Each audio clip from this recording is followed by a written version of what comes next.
social media and suddenly you felt behind? Have you ever looked at someone else's life and questioned your own worth? Have you ever wondered why, even all your progress, your healing, your growth, and you still sometimes feel not enough? Today, we are talking about comparison, the silent thief of joy, identity, your peace, your purpose. Welcome to today's Strive Recovery Academy. If you are new here, I am Nurse Obi. I'm a mental health and addiction recovery advocate. In Thrive Recovery Academy, we talk about recovery, we talk about addiction, we talk about mental health and faith-based wellness education. You are so welcome to today. I am excited. I am excited. Welcome, welcome, welcome. And today's teaching is titled Comparison is Stealing Your Joy. Here is how to break free. How do you break free from comparison? This message of today is going to shift how you see yourself. It's going to shift how you see your healing journey, your faith, and your recovery, even your purpose. You know why? Because comparison is not just emotional. It is neurological. It has to do with your brain. It is psychological. And at the same time, it is spiritual. And it is really, really deeply personal. What is comparison? Psychologically, how does it exist? What happens? What happens in the brain? What happens in the brain? Comparison happens when we measure our worth, when we measure our progress. Sometimes we do that unknowingly. Yes, we do that unknowingly sometimes. Sometimes we measure our success, even our healing journey. Our children, we compare our children with other people. Even in the process where you are going through recovery and healing, you try to compare someone else with someone else's timeline. Everybody has his own timeline, yes. From neurology, from neuroscience point, your brain is wired to scan for social ranking. That's why most times in school, when we're in school, in elementary school, then you find out that, oh, the kids will be comparing themselves. I took first today. I took second. When the other person is taking second, you'll be like, no, I must take first. You are comparing. You want to compete. This is no accident. No, the brain is not an accidental journey. No, it is a survival mechanism.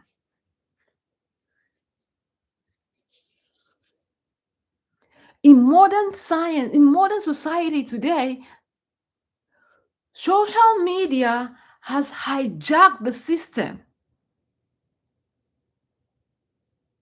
Instead of us comparing ourselves with our friends, well wishers, our village people, 30 people, 40 people here and there, we find out that we are doing the comparison in the social space. You compare yourself with influencers. The influencer come up on social media and tells you, oh, I have 20 cars, I have this car, I have 10 cars, I have 2 cars, I have 2 houses, I have this. And you start comparing. You compare yourself with celebrities. Oh, this celebrity is making 50 million in this, is making this per hour, is making this in a year. And then you compare yourself. You compare yourself with the life that you have curated for yourself or for someone else. You tend to filter success.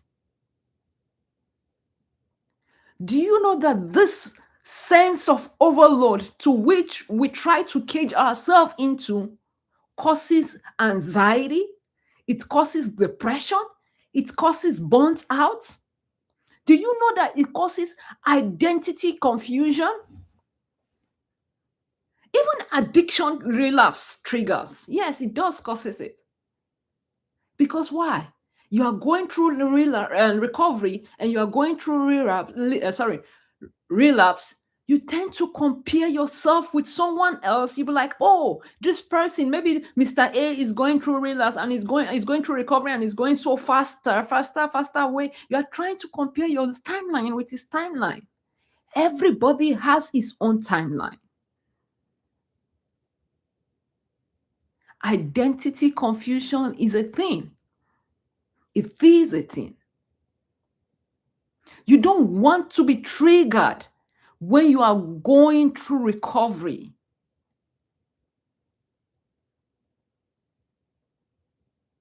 Comparison activates the threat system of the brain.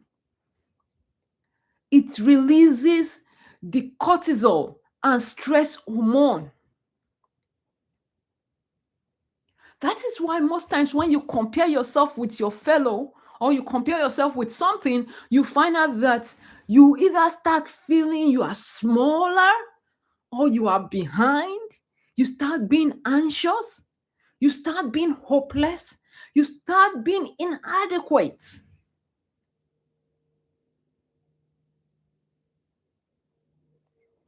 Comparison is a thing, and we have to walk ourselves so that we don't have to be comparing ourselves with our fellow.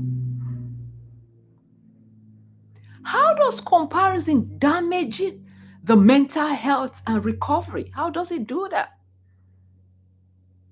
Comparison is especially dangerous for people in recovery. You know why? Because when people are going through recovery from addiction or from substance use or something, and then they start comparing themselves with their fellow, before you know it, they will start going through relapse. They'll start feeling, why am I even doing this? Why do I have to do this? Why is it that anytime I try to recover from this thing, I am always behind?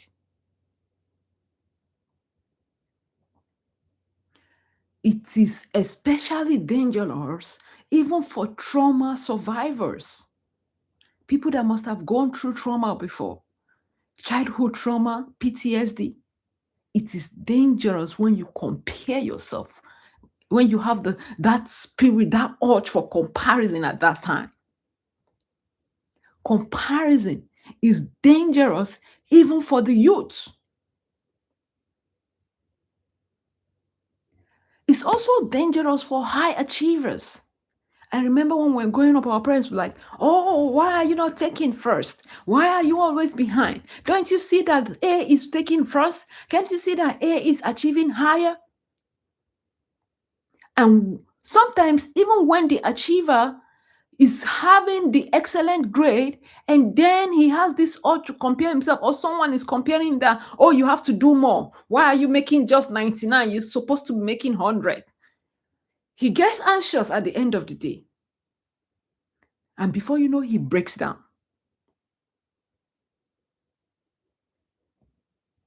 Comparison is dangerous even for caregivers. A caregiver is taking care of a patient, doing everything possible to make sure that this patient has the best healthcare outcomes. And before you know, they are comparing that person to the other person. It breaks the caregiver down. Comparison is also dangerous for faith driven individuals. The pastors, the evangelists, when they compare themselves, they may rise, yes, but all of a sudden they start falling. Why? Because they have allowed that spirit to befall them. It is dangerous. That a man of God is preaching and has just 10 people in his church. It is not good you start comparing that person with someone that has 1,000 person. No, comparison is not good. It is not good. Do you know that comparison fuels shame? No. Practically, when you compare someone with another person, the person becomes ashamed of himself. And then before you know, he start having what are they calling it? Complex. It fuels hatred, self-hatred. It fuels emotional exhaustion. Comparison fuels relapse. It fuels depression. It fuels imposter syndrome. When you compare yourself, you minimize your progress. When you compare yourself, you minimize your progress. You that want to progress to a certain level, because you start comparing yourself, you find out that you start dropping. When you compare yourself, you dismiss your healing. We all are in a healing journey. You don't want to compare your healing process with someone else. Because when you do that, you dismiss your healing journey. Unknowingly to you, you have started doing that. Before you know, you find out that you just break down at the end of the day. When you compare yourself, you discredit your journey.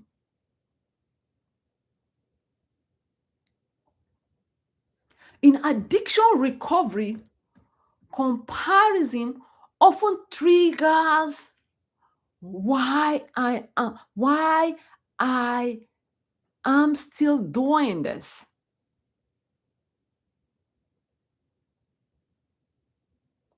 Why am I not further yet? Why is this person having faster speed in his recovery and I am having slower speed? Why do they seem healed? Why I am still struggling? This is not good for you. You know why? Because it leads to discouragement. You become discouraged. It leads to isolation. You find out that you start isolating yourself because you feel the other person is better than you, because you feel this person has achieved so much more than you, because you feel this person has done this, has done that more than you do. You start isolating yourself.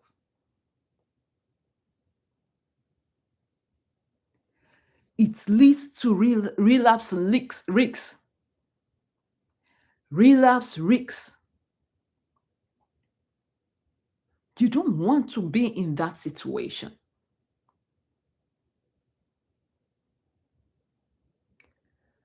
Even the Bible in Galatians chapter 6, verse 4, he said, each of you should test your own action.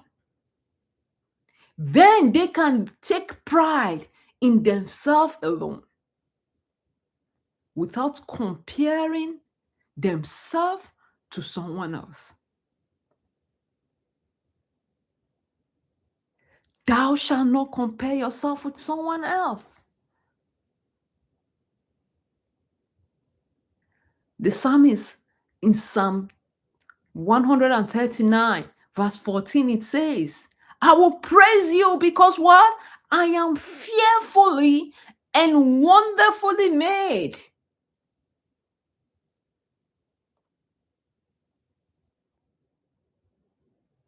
Do you remember the Bible story of Cain and Abel? Cain envied his brother. He envied his brother. He was so jealous about his brother. At the end of the day, what did he do? It led to murder. Comparison can lead to murder. It can lead to somebody killing someone else. You also remember the king, King Saul and David? King Saul was hostile to David. He compared himself to David. God decided to take King Saul away from the throne because why? He disobeyed him. And when the people started shouting and started dancing or praising David for killing Goliath, Saul became jealous and he was hostile to David. But do you know what happened to him? He lost his throne. Comparison can make you lose something precious to you. It can make you lose something really, really precious to you.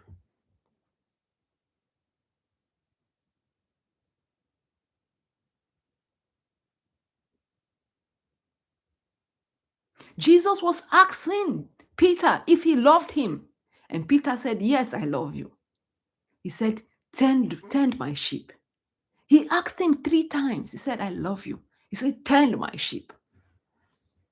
But what happened at the end of the day? He still denied Jesus. Comparison, it can lead to self-denial. Comparison is killing you little by little without you knowing it. It's minimizing your growth. It's bringing you down. What are the signs of comparison? Signs of comparison you may notice. When you compare, you'll find out that you start minimizing your wins. Your wins, maybe you are a high flyer and you started comparing, you start minimizing your wins. When you compare yourself, you struggle to celebrate others. That's why when somebody is celebrating, "Oh, I achieved this, oh, I achieved that," you'll be in the background talking and whispering. You don't come out from to explain, to celebrate that person. When you compare yourself, in the social media space, you experience social media anxiety.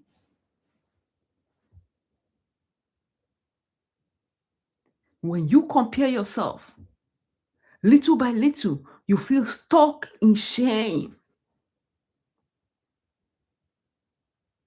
When you compare yourself, little by little, you question your identity.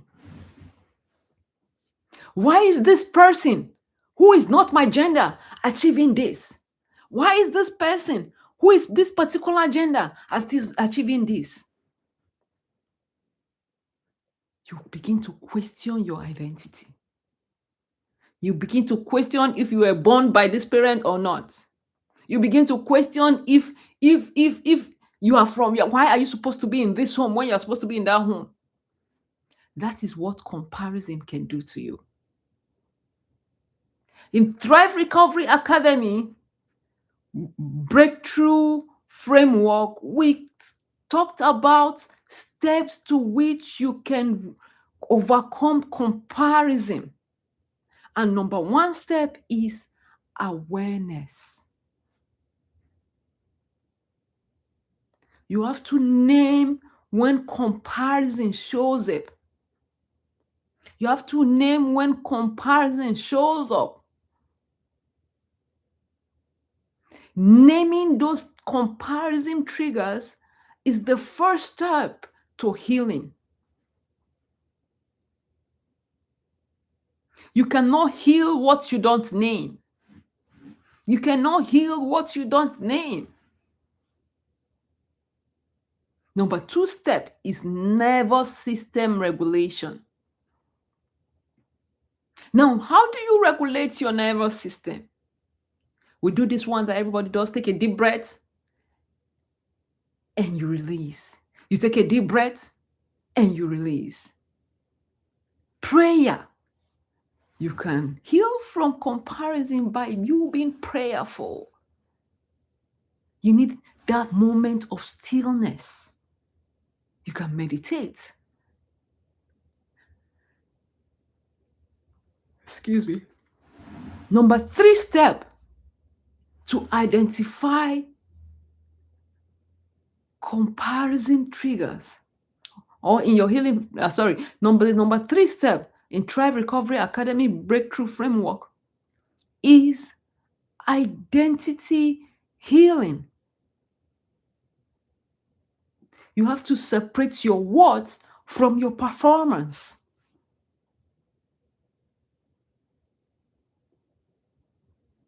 The number four step is gratitude and evidence journaling. Yes, you can heal from having the spirit of gratitude and journaling daily. You got to track your progress, not your perfection.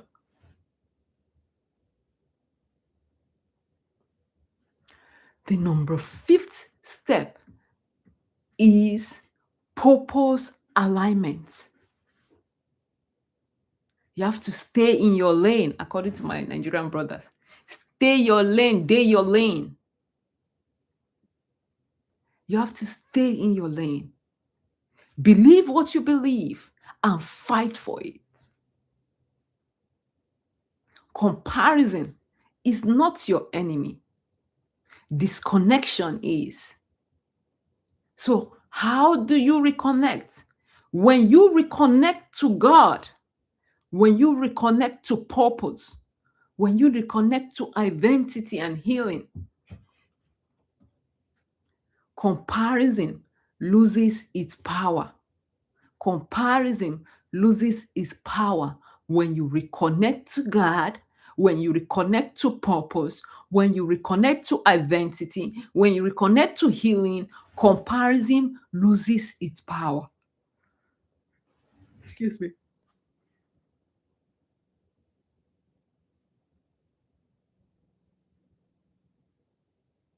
You were not created to compete. You were not designed to struggle. You were not designed to compete with someone else. But you were designed to thrive. You were designed to thrive. Welcome to Strive Recovery Academy. In this platform, we talk about mental health, we talk about addiction recovery, we talk about faith-based, we use faith-based teaching to teach. If this class resonates well with you, subscribe to this channel, share this video to as many people as possible, like, comment, and thank you for being here. I will see you next time. I'm again Nurse Obi. Thank you for having me.